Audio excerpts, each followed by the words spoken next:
Hello, everybody. Okay, so what we learned in the video with impacts, sorry, we're learning about impacts in the coefficient of restitution and its effect on like the velocity of a ball. So where this would come up would be in if we're dealing with a projectiles question and the ball bounced, right? Or the projectile, the object bounced on the ground and it gave us a coefficient of restitution. Like, can we find how far it bounced or how long it bounced for, etc.? So just to recap, right? So when a particle collides with a smooth surface, if it collides with a horizontal surface, the J component changes. If it collides with a vertical surface, only the I component change. So let's have a look here. If it's a horizontal bounce like this, it's kind of coming down like this. Then it, boom, right? And then what we notice here is the I components stay the same, right? So it's going this way, right? But it's going down, but now it's going up. So we can rewrite this one here. So P minus QJ is equal to PI plus EQJ. So we just multiply then the J component by the coefficient of restitution and change the sign. Same with a vertical bounce. If it bounces off a wall like this, right, its J component doesn't change, but its I component does. It goes in the opposite direction, so therefore we have to multiply the I components by minus EPI. So let's look at the question here. A ball is thrown horizontally from a point 1.5 meters above smooth horizontal ground with a speed of 10 meters per second. It bounces off the ground with a coefficient of restitution of 0.75. Find the total horizontal distance traveled before it comes to rest after the first bounce. So what we need to first do is we need to figure out, right, its speed, right, its final velocity when it hits the ground. So we need the final velocity when it hits the ground. So what we could do here is we could find the time of flight. So to find the time of flight, I need to know when my displacement is equal to minus 1.5. My y displacement is equal to minus 1.5.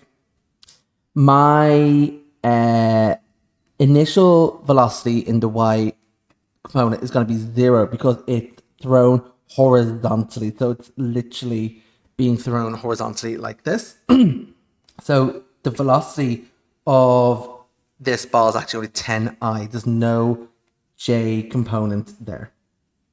Then we're looking for T, and we know the acceleration due to gravity is G, right? Or minus G, or minus 9.8. So we have minus 1.5 is equal to, or sorry, we'll use the equation here. S equals UT plus a half AT squared.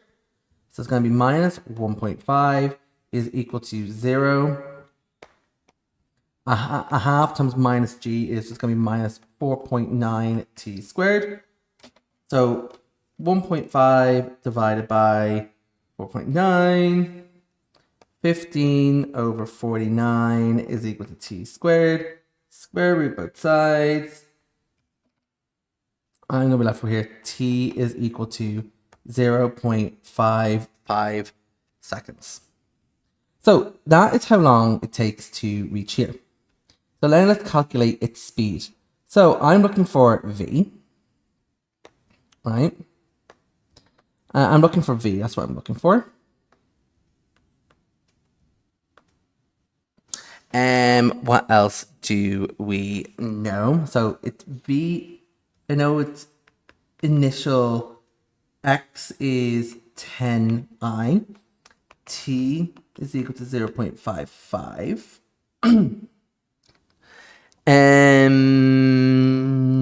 Yeah, so we can use V is equal to u plus at.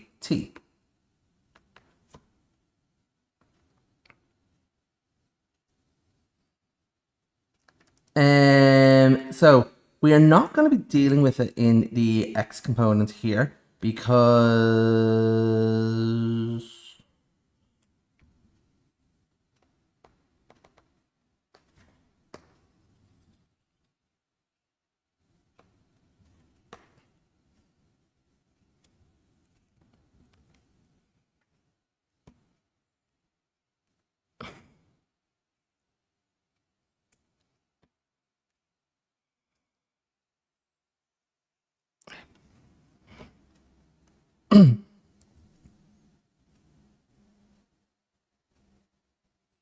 right, okay, so now we have its time of flight of the first bounce. I need to calculate its velocity. So what I do know is it is hitting a horizontal ground.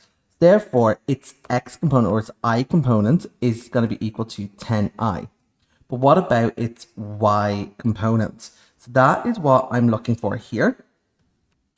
Uy is 0. Ay is minus 9.8 or minus g. And then t is equal to 0.55. So let's sub that in. V is equal to u plus at.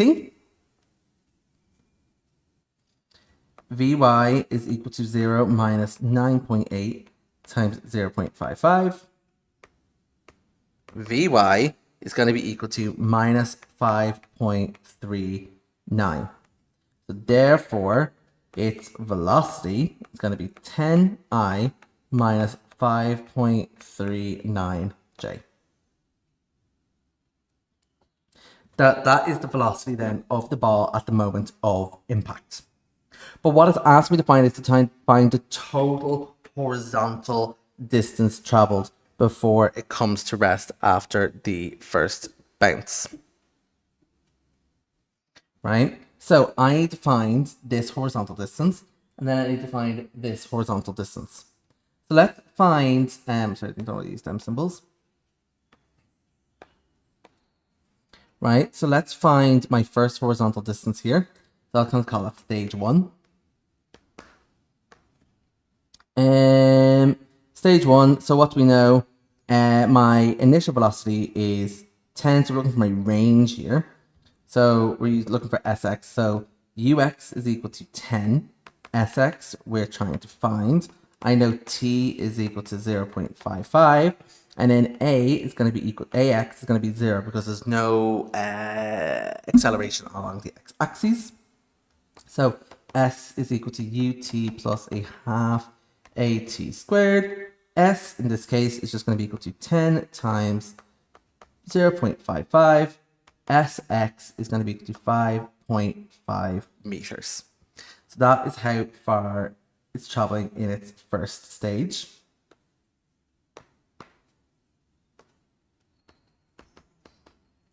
Now I need to calculate how long is it in the second stage.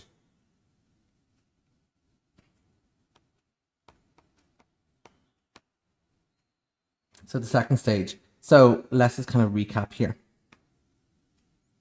So my ball hit the ground at a velocity of 10I minus 5.39j is being projected upwards. So that's my new initial velocity. My new final velocity is going to be 10I. Then I'm multiplying my j component by minus e. So my coefficient of restitution here was 0.75. So minus 5.395 times minus 0.75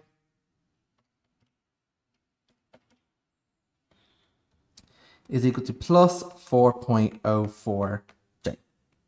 So what I need to find out now is, right, it comes to rest here. So I know then at the end of this journey, like its speed and everything is 0. So let's just calculate my time of flight again. Like we're looking for the range here. So we need to find out how long it is traveling for.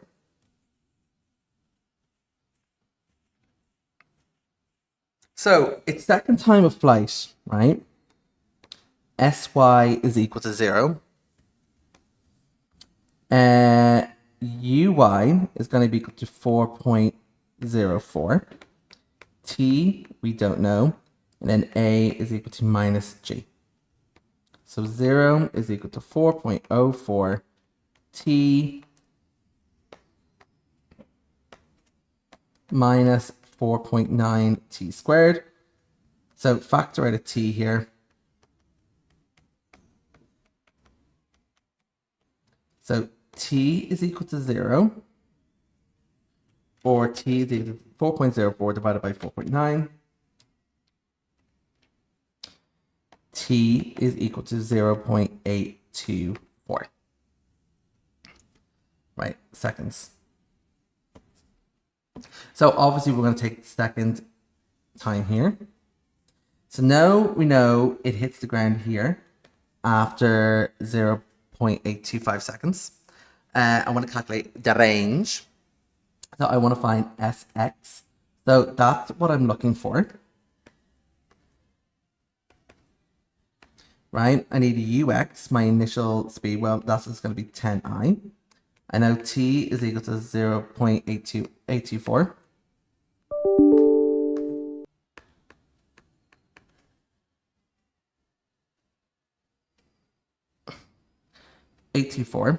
And seconds.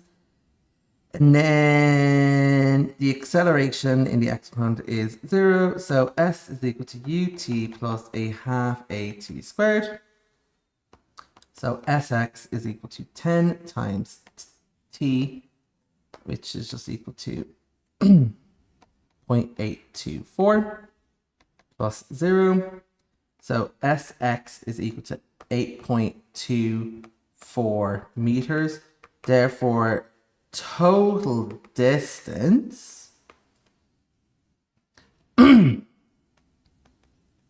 therefore the total distance traveled is them two added together.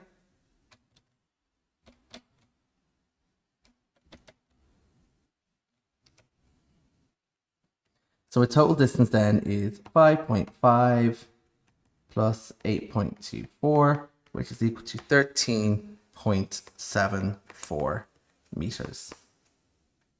Right, and that is a projectile question with a bounce. I hope this was some help to you guys, and I'll catch you guys later. Bye.